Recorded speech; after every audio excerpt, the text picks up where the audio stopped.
ప్రేమగా బాధ్యతగా చూసుకుంటానని ఎట్టి పరిస్థితిలో వృద్ధాశ్రమానికి పంపనని భగవంతుడి సాక్షిగా మాట ఇస్తున్నాను.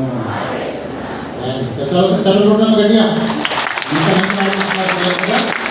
మన బాధ్యత పెద్దవాళ్ళు తీసేవాళ్ళు అందరూ కూడా పేరెంట్స్ అందరూ తీసేవాళ్ళమ్మా. అక్కడ వరద ఉన్నారు కూడా అందరూ కూడా కట్టాలు ఉన్నారు కూడా.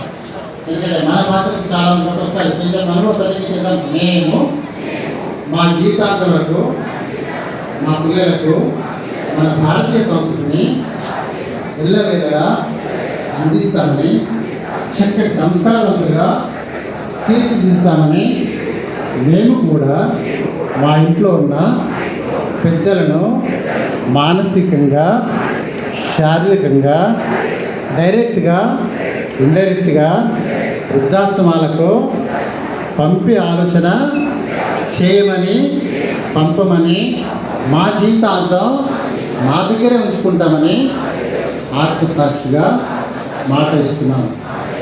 జై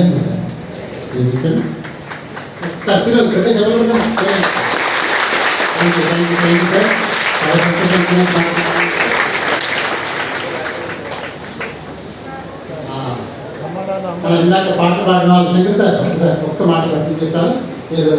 శంకర్ గారిని రెసిడెన్షన్ పాటలు రాస్తారు, పాడతారు.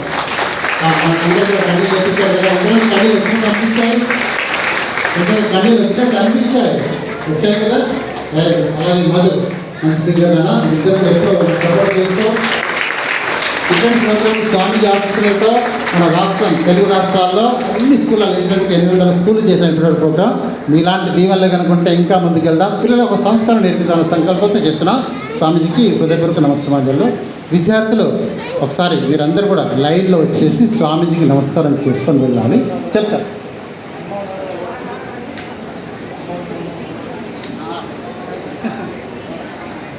విద్యార్థులు ఒక్క నిమిషం ఉండండి. అమ్మని పిలవాలా, మమ్మీని పిలవాలా? చెప్పండి సార్, గట్టి చెప్పండి. మమ్మీ అంటే ఏంటి? మమ్మీ అంటే మీనికి ఏంటి తెలుగులో? దయ్యం కదా. మరి పూజ చేసింది దయ్యానిగా కాదు, అమ్మకి కదా. అందుకని ఈరోజు ఏం చేద్దాం తెలుసా పిల్లలు? చేసి చెప్పండి.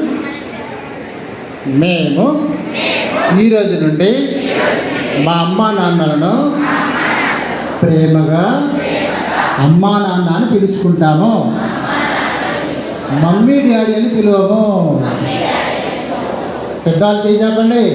మా పిల్లలు ఇంగ్లీష్లో చదువుతున్నారు, మమ్మీ అన్నారు డాడీ అనిపిస్తుంటారు కొందరు కదా, అలవాటు అయిపోతుంది. కానీ మనం మాట తీసుకున్నాం. మేము ఈరోజు నుండి మా పిల్లలచే అమ్మా నాన్న అని పిలిపించుకుంటాము, మమ్మీ డాడీ అంటే పలకము.